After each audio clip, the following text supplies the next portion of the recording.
My child, I need you to be still for just a moment. Not the kind of still where your body stops moving, but your mind keeps racing through every worry and every weight and every unresolved thing that has been sitting on your chest since the moment you opened your eyes this morning. I mean genuinely, deeply, completely still.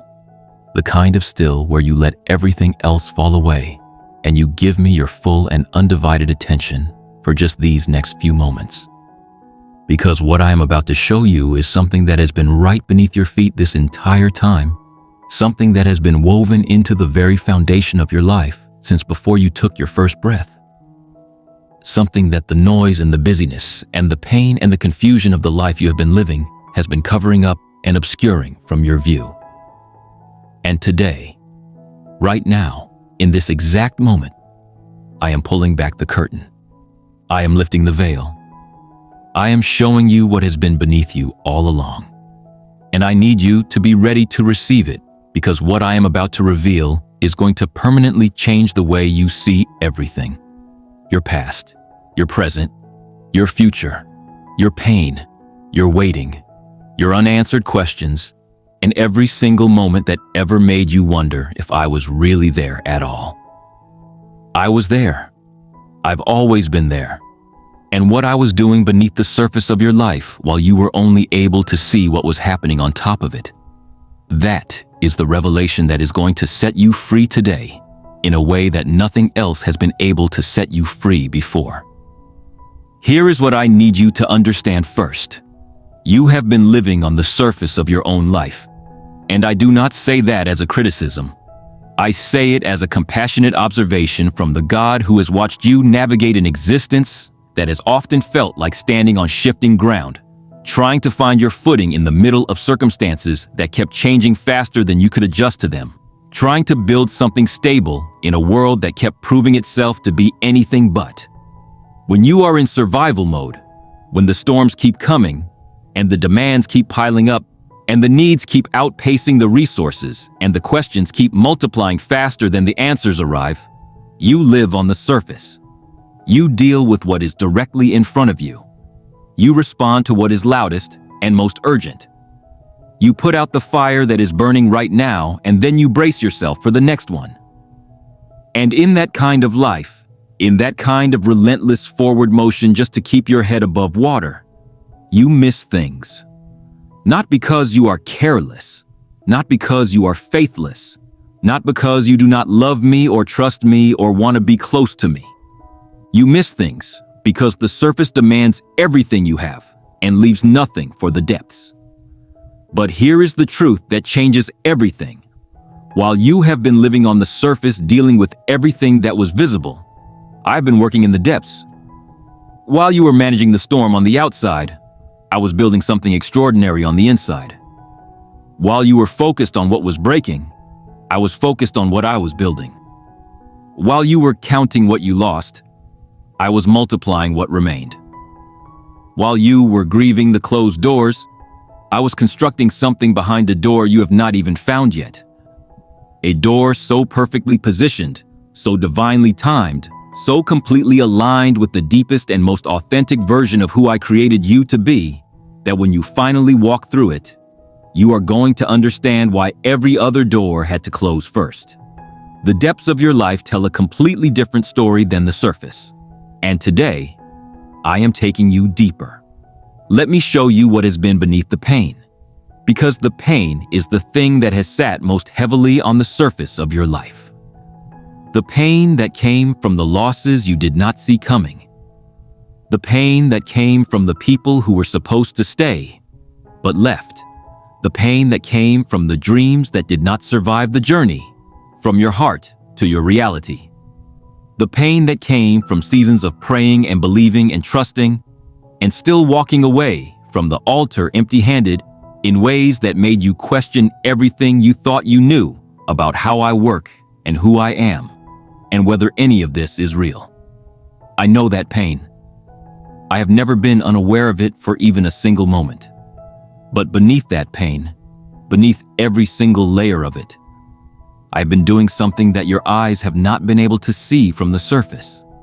I have been using it, not carelessly, not without purpose, not in the way that a God who is distant and indifferent uses the suffering of his children as raw material without regard for what it costs them.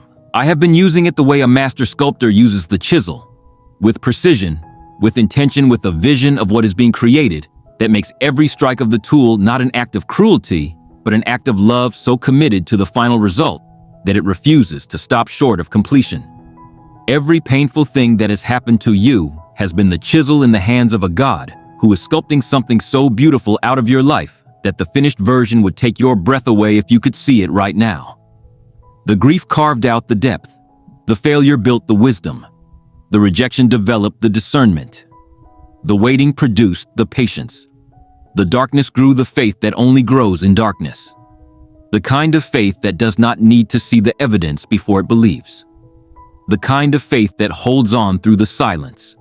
The kind of faith that says, I trust you even when I do not understand you.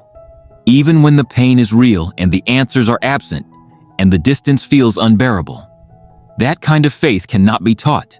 It cannot be produced in comfortable seasons. It can only be forged in fire. And you have been in the fire. And what has been forged in you is more valuable, more rare, more powerful than anything that could have been produced in the absence of everything you went through. Let me show you what has been beneath the silence. Because the silence has been one of the most confusing, most painful, most faith-shaking things you have experienced in your relationship with me.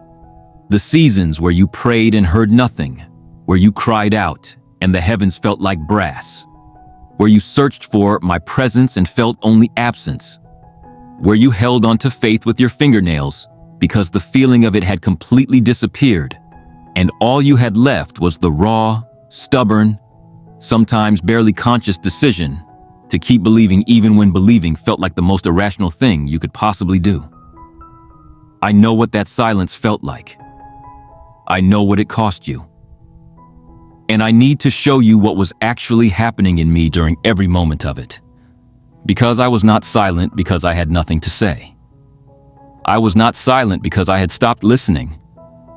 I was not silent because I had moved on, or grown tired, or decided that your situation was beyond what I was willing to address. I was silent the way a surgeon is silent during the most critical and delicate moment of an operation. Not because nothing is happening, but because everything is happening. Because the work being done in that moment is so precise, so important, so requiring of complete focus that the wrong movement at the wrong time could undo everything. The silence was surgery. The silence was the moment where I was doing the deepest and most irreplaceable work in the places of your life that were the most broken, the most wounded, the most in need of healing that could not be rushed or shortchanged or substituted with something easier. And I need you to know that what I was doing in the silence was worth every uncomfortable, disorienting, faith-stretching moment of it.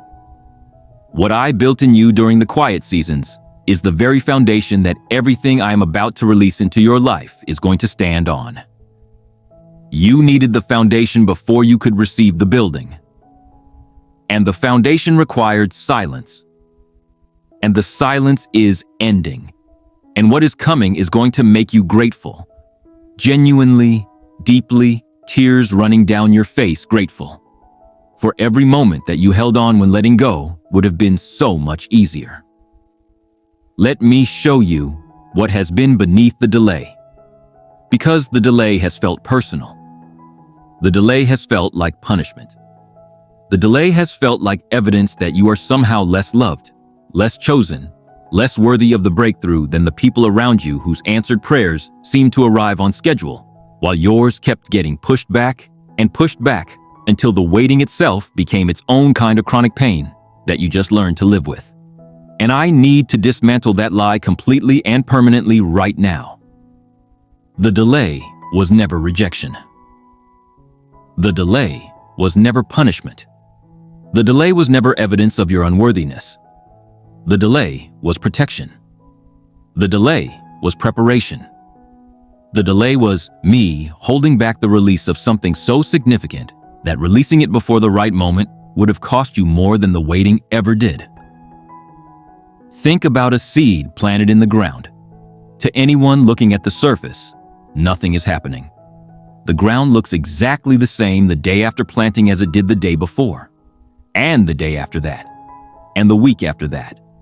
And if you did not know better, if you did not understand the process happening beneath the surface, you would conclude that nothing is growing, that the seed failed, that the planting was a waste of time and effort and hope. But beneath the surface, everything is happening. The shell is breaking open.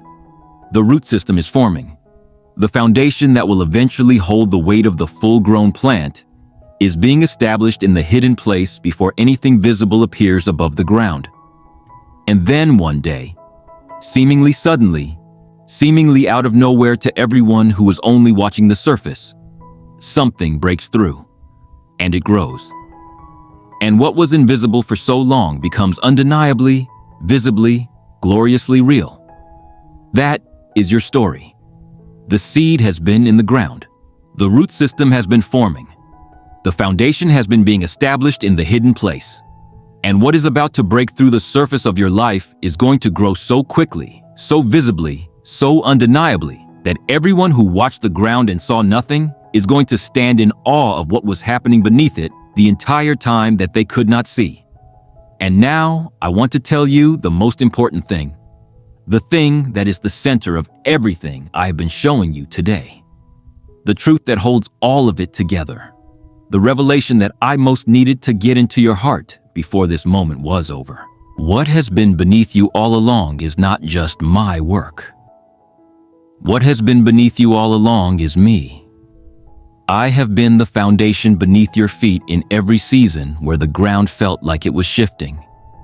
I have been the bedrock beneath the storm, the solid place beneath the chaos, the unshakable truth beneath every lie the enemy has spoken over your life. When you felt like you were falling, I was beneath you.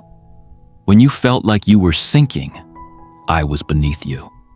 When you felt like there was nothing left to stand on, I was beneath you.